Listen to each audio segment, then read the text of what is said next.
¿Qué lugar es este? Tengo miedo. No tengas miedo, eres bienvenido. Quiero conocer a tu Dios. ¡Qué bueno! Yo soy cristiano evangélico. Los cristianos dicen que Dios creó el tiempo junto con el universo.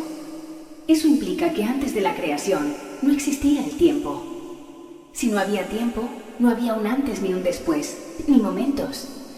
Pero crear es un acto que ocurre en momentos. Hay un antes de crear y un después de crear. Entonces, ¿cómo pudo Dios decidir o realizar la creación si no había un marco temporal para que ese acto sucediera? Para que Dios decidiera crear, tuvo que ocurrir un cambio, pasar de no crear a crear. Todo cambio requiere tiempo. Si no había tiempo, el acto de creación es imposible de concebir. Empezamos fuertecito. Todo lo que debes saber de Papá Dios es que Papá Dios es eterno, no necesita tiempo. Alabado sea su nombre. La palabra eterno es vacía. Eterno significa durando por siempre, lo cual presupone tiempo. Papá Dios está fuera del tiempo.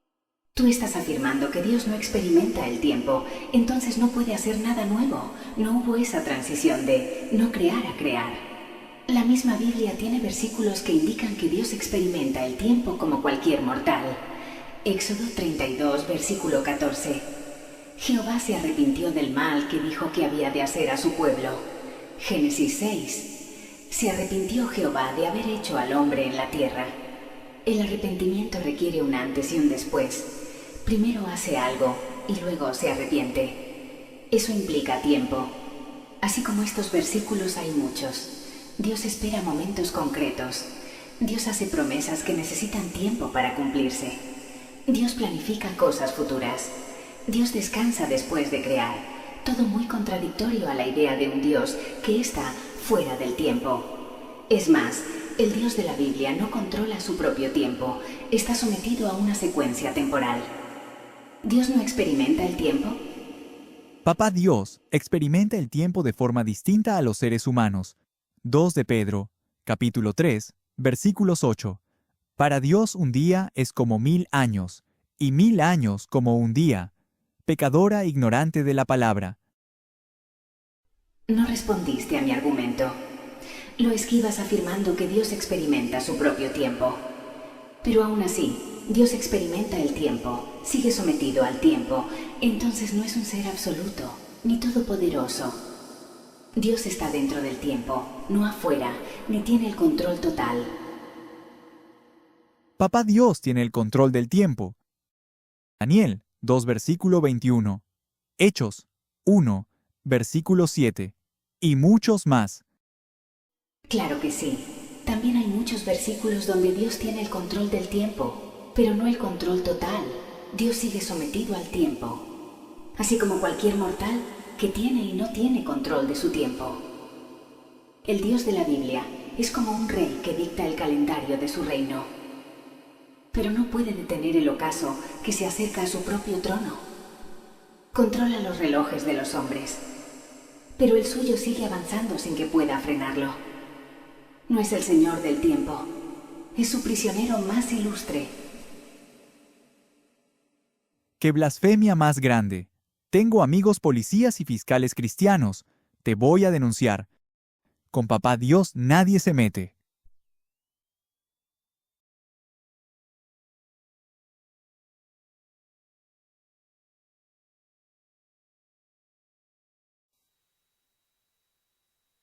¿Estoy en el cielo? Hola amigo, tú estás aquí para responder mis dudas sobre tu Dios. Hola, la Biblia tiene todas las respuestas. La Biblia en Isaías 6 describe a Dios en un trono rodeado de serafines. En Ezequiel 1 y 10 hay visiones de seres alados y un trono majestuoso. En Apocalipsis 4 y 5 hay una corte celestial. La mayoría de los cristianos dicen que estos versículos no son metáforas, sino una realidad espiritual, pero en otro plano de existencia, fuera del espacio y tiempo. Esto me lleva a pensar que el mismo Dios creó todo su reino, o su realidad donde Él habita. Pero lo que quiero saber es qué habían antes de todo eso, que Dios creó. ¿Dónde estaba Dios antes de crear todo eso? Lo que implica que hay una realidad más grande o superior que lo incluye, donde posiblemente Dios creó su reino desde ese lugar. Pero si Dios creó su reino desde ese lugar, ¿quién creó previamente ese otro lugar? Dios, ¿quién más? Imposible, porque si ha creado ese otro lugar, estaría creando otro lugar anterior a ese lugar. Así sucesivamente, yendo infinitamente para atrás, sin poder crear este mundo en 7 días, ni poder estar sentado en su trono por toda la eternidad. Dios es trascendente, no tiene límites al espacio-tiempo que Él creó. Puede estar fuera de la creación, pero también presente en ella.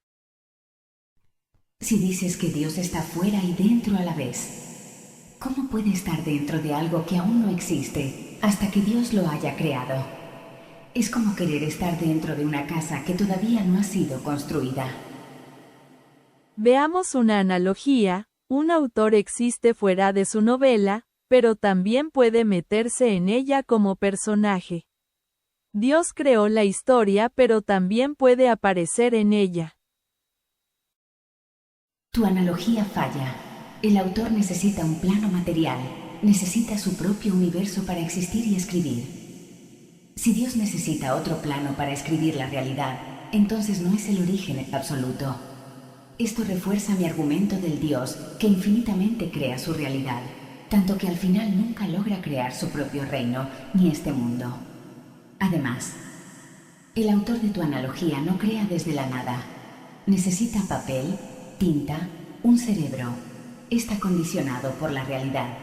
Entonces, ¿qué recursos tenía Dios antes de crear su novela? La mente humana no puede entender los misterios de Dios. Si tu respuesta es misterios de Dios, no tienes más argumentos, solo fe. Y la fe no contesta preguntas, solo las ignora. Por lo visto, la Biblia no tiene todas las respuestas. Carajo, váyase a la mierda.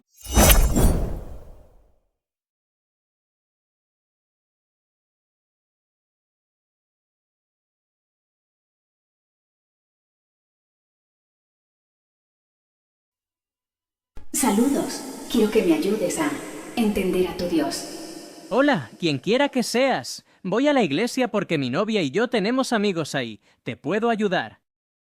Los cristianos afirman que el Dios de la Biblia es perfecto y autosuficiente, sin necesidad de nada. Si eso es cierto, entonces crear el universo fue innecesario.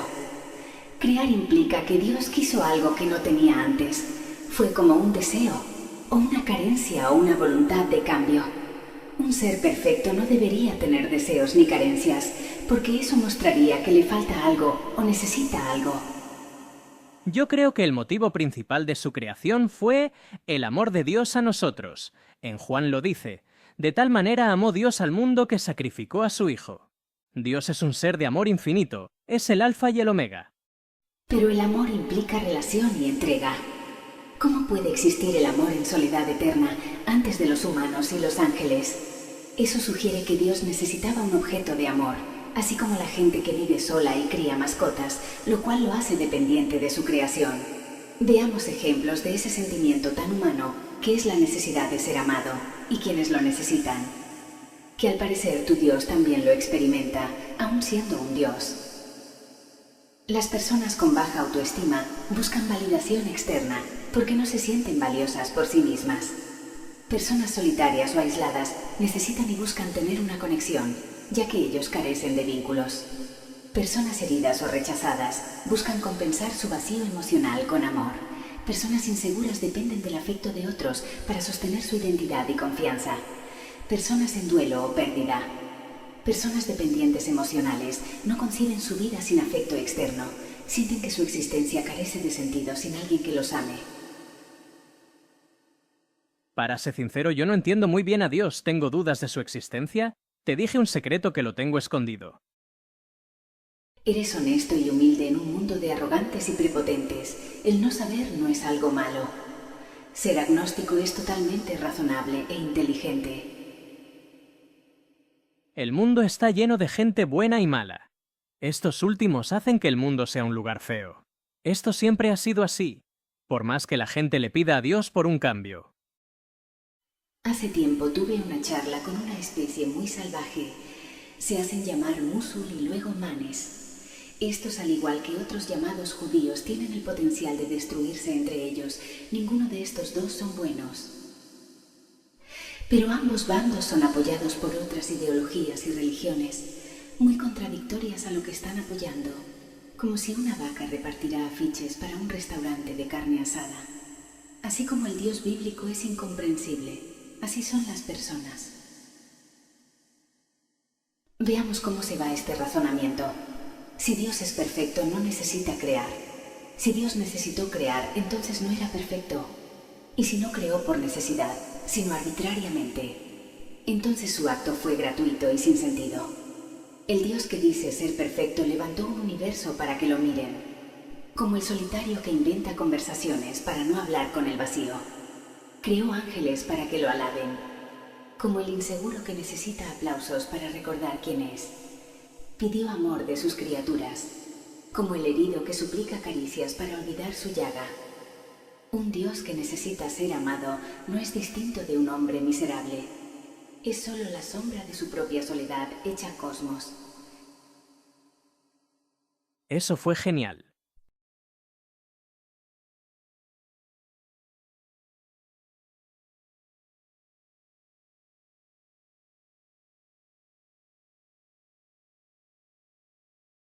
Hola, amigo. ¿Tienes alguna religión? ¿O crees en algún Dios?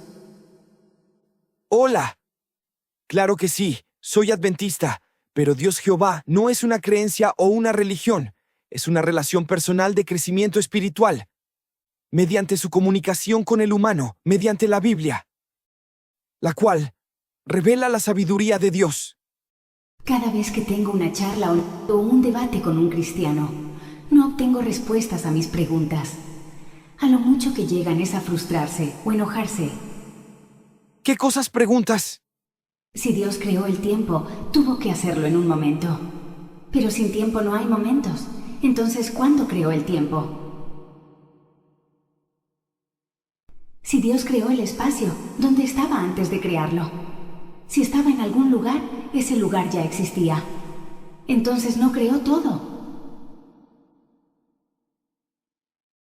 Si Dios es perfecto y no necesita nada, ¿por qué creó el universo? Crear implicaría deseo o carencia. Un ser autosuficiente no crea. Si Dios está dentro de su creación, no la creó toda. Si está fuera de ella, existe en otra realidad mayor. Entonces no es el origen absoluto. Si Dios siempre existió, eso implica un pasado infinito. Pero un pasado infinito nunca puede recorrerse hasta llegar al presente. Entonces, ¿cómo llegamos a este momento? Todo lo que tú dices ofende a Dios. El pastor de mi iglesia nos tiene prohibido debatir la palabra de Dios, especialmente en Facebook. Ahí hay mucho ateo que dice que la humanidad viene del mono. Yo no vengo del mono. A mí me creó Dios. Solo por hoy voy a romper las reglas de mi iglesia. Vamos a debatir. Dios no necesita ser entendido, solo creído. Hay cosas que la mente humana no puede abarcar. Curioso. Cuando el argumento se tambalea, aparece la niebla. No lo entiendo, por tanto es sagrado. No es niebla, es fe. La Biblia misma dice que los caminos de Dios son misteriosos. Y sin embargo, la misma Biblia pretende explicarlo todo. Crea el mundo, dicta leyes, castiga y perdona. Opina sobre la comida, la ropa y hasta la orientación de las camas. Bastante detallado para un ser misterioso, ¿no crees? Dios revela lo necesario para la salvación, no para la curiosidad. Conveniente. Cuando algo no encaja, se vuelve innecesario. Es como un mago que dice abracadabra cuando le pillan el truco. Pero no puedes negar que hay cosas más allá de la razón. Claro que sí. Pero más allá de la razón, no significa contra la razón. El fuego quema aunque no sepas física. Lo que no puedes hacer es decir que el fuego enfría, y luego llamarlo misterio. La mente humana es limitada. Totalmente. Pero si es tan limitada, ¿cómo sabes que tu interpretación del misterio es la correcta? Tal vez otro misterio diga lo contrario, y ambos estén igualmente equivocados. Dios se comunica por la fe, no por la lógica. Entonces, ¿por qué escribir un libro? Bastaba con un silencio eterno y una luz intermitente. Porque el hombre necesita guía. Guía ambigua, plagada de metáforas y contradicciones. Si eso es guía, prefiero perderme con un mapa honesto. El misterio prueba la grandeza de Dios. O la pereza de los teólogos. La ignorancia disfrazada de reverencia sigue siendo ignorancia. Tú solo ves con los ojos de la razón. No quiero quitarte tu fe, solo quiero que dejes de llamarle misterio, a lo que simplemente no tiene respuesta. Claro que tengo respuesta. Lo que pasa es que no puedo pensar con el estómago vacío. Hoy solo comí ensalada y pan. Me estoy muriendo de hambre. El pastor de mi iglesia prohíbe comer carne. En mi vida de pecador yo comía carnes asadas. Dios me libró de ese mal. El llamar algo misterio no significa que no exista respuesta. Algún día te vas a arrepentir de todo lo que dices. Tienes que adorar a Dios. Si tu respuesta es misterio, entonces tu creencia está blindada contra toda evidencia. Sabes que Dios es omnipotente, eterno, bueno. Pero cuando las ideas chocan, mágicamente se vuelven misterio. Si no puedes explicar lo que adoras, ¿por qué debería yo adorar lo inexplicable? Si un texto se presenta como revelación divina completa, debería contener respuestas coherentes a las preguntas fundamentales sobre su propio Dios. Pero cuando alguien dice, es un misterio, lo que en realidad está admitiendo es que la revelación no es completa o no es comprensible por la razón humana, o incluso contiene contradicciones que se camuflan bajo ese término. Eso socava la pretensión de claridad absoluta que muchas religiones afirman sobre sus textos. Los cristianos suelen citar versículos como «Las cosas secretas pertenecen a Jehová nuestro Dios», Deuteronomio 29:29, y al mismo tiempo dicen que la Biblia contiene toda la verdad necesaria para la salvación. Pero esas dos ideas no son coherentes entre sí. Si todo lo esencial está revelado, no debería haber misterios irresolubles. Si hay misterios que no pueden entenderse, entonces la revelación no es completa. Ambas no pueden ser verdaderas al mismo tiempo sin caer en contradicción lógica. En la práctica, misterio cumple una función. Sirve para proteger la doctrina de la falsación racional. Cada vez que la lógica alcanza un límite, el creyente introduce misterio como una zona intocable. Pero eso no es una respuesta teológica, es una barrera epistemológica, una forma elegante de decir, dejemos de pensar aquí. Tomás de Aquino admitía que la razón tiene límites, pero creía que la fe los completa. El problema, eso permite cualquier creencia sin justificación racional. Si la Biblia es palabra divina perfecta, no debería necesitar refugiarse en el misterio. Si necesita el misterio para sostenerse, entonces no puede ser perfecta ni completa. Por tanto, el misterio divino es una estrategia retórica, no una explicación. ¡Basta! Me duele la cabeza. Con razón el pastor no quiere que discutamos de religión con la gente pecadora que come carne. Voy a ir a la farmacia. ¿Cómo explicar algo con algo que no tiene explicación? Cuando el creyente dice misterios de Dios, está revelando que no se le dio todo el conocimiento del Dios de la Biblia. Entonces, si no tiene todo ese conocimiento, ¿cómo puede el creyente explicar algo con algo que el creyente ignora o con algo que tiene misterios? Además, si Dios no le revela sus misterios al creyente, podría ser que el creyente tiene la religión equivocada o una falsa doctrina, o simplemente el Dios de la Biblia no existe.